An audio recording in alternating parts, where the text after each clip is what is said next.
akhirat dijual, iman dijual. Ini ulun mengatakan aja bang, kalau pina ada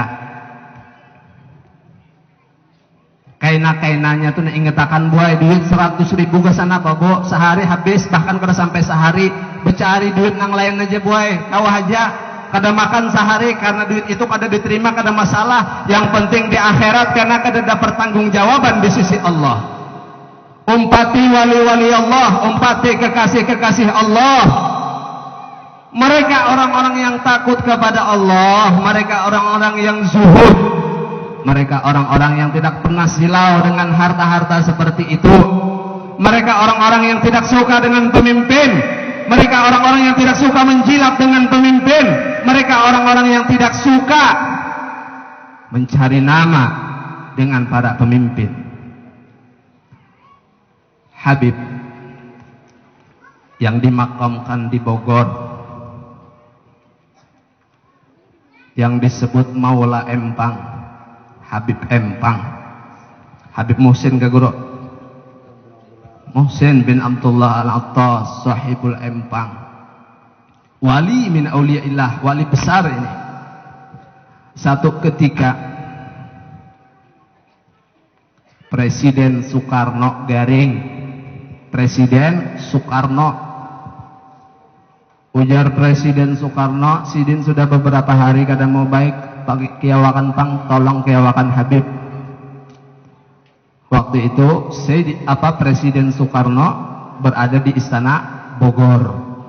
Dipanggillah Habib Sahibul Empang, Habib Muhsin. Maka didoakan oleh Habib. Ketika didoakan oleh Habib, diminumi banyu, sembuh Presiden Soekarno. Ujar Presiden Soekarno, wahai Habib Muhsin, pian hendak apa Bib? Insya Allah ulun kabulakan Bibai. Ujar Habib Muhsin, ulun kada hendak apa-apa wahai Presiden, ulun hendak sebuting aja. Bila pian garing jangan lagi ulun dibawa ke istana nih, ulun kada hendak. Amun pian garing pian aja tolong nang ke rumah ulun. Pahamkah pian maksudnya?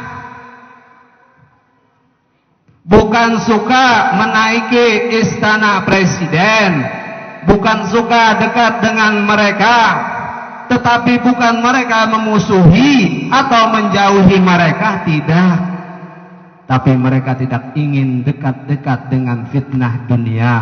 Mereka sama sekali tidak ada dalam batin mereka dunia walaupun sekecil zarrah, sekecil molekul yang sangat kecil. Maka mereka para aulia mengatakan dunia fi aidina la fi qulubina. Dunia itu ada pada tangan kami, bukan pada hati kami. Itulah para aulia Allah sekarang, zaman sekarang. Kalau bukan mereka para aulia, kaum solehin yang kita ikuti, mau siapa lagi yang diumpati? Maaf zaman sekarang ini,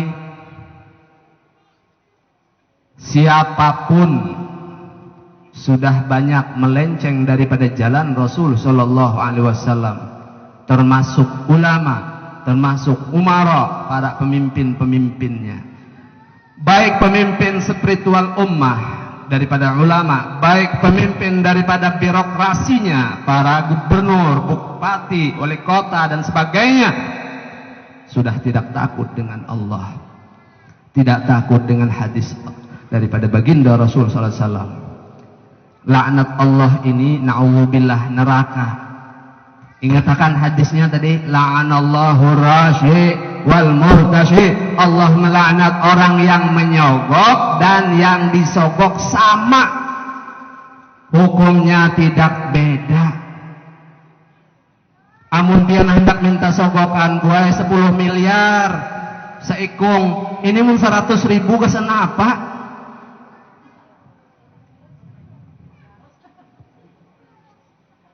Amun kada babaras karena pada halon guru Yuni, insyaallah ada aja.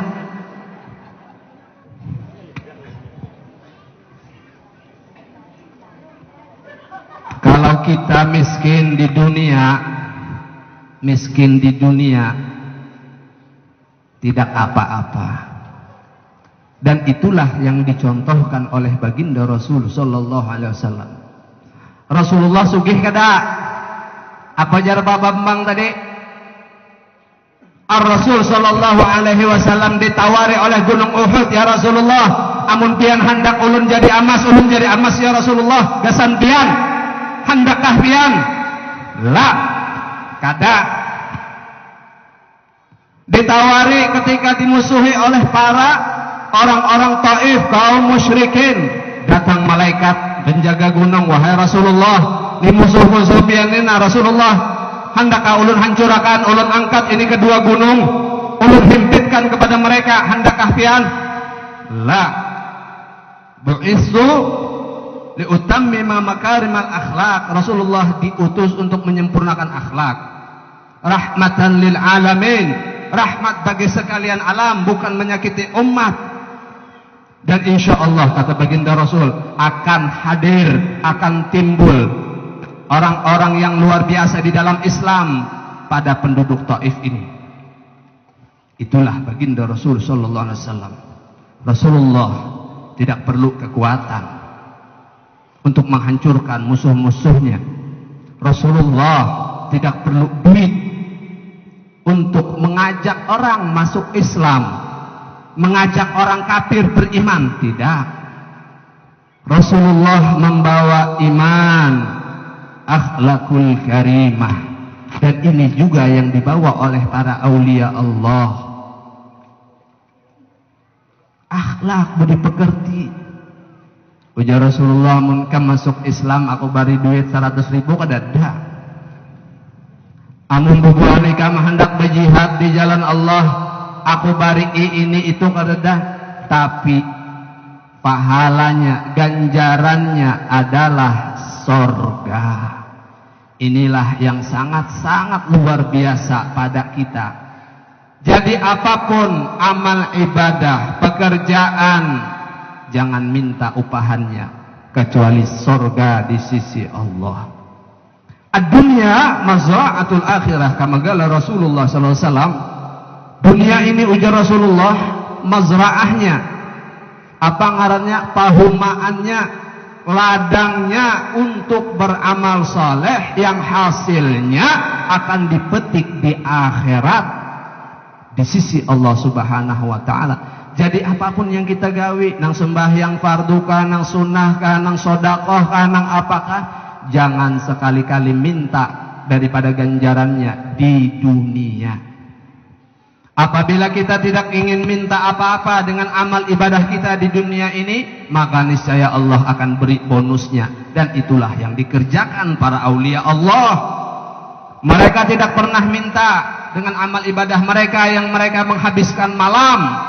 Semua malam dihabiskan untuk ibadah. Kesehariannya dipakai untuk zikrullah, mengaji Al-Quran, tasbih, tahmid, mengajar, dakwah, dan lain sebagainya. Tidak minta upah, tapi mereka diberi bonus oleh Allah. Dunia mengejar mereka. Semua apa yang mereka inginkan diberi oleh Allah.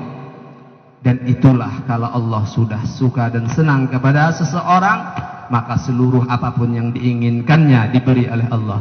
Dan itulah para aulia. Semua orang datang kepadanya, minta ini, minta itu. Semua orang ingin menyerahkan duit kepada mereka, ini itu.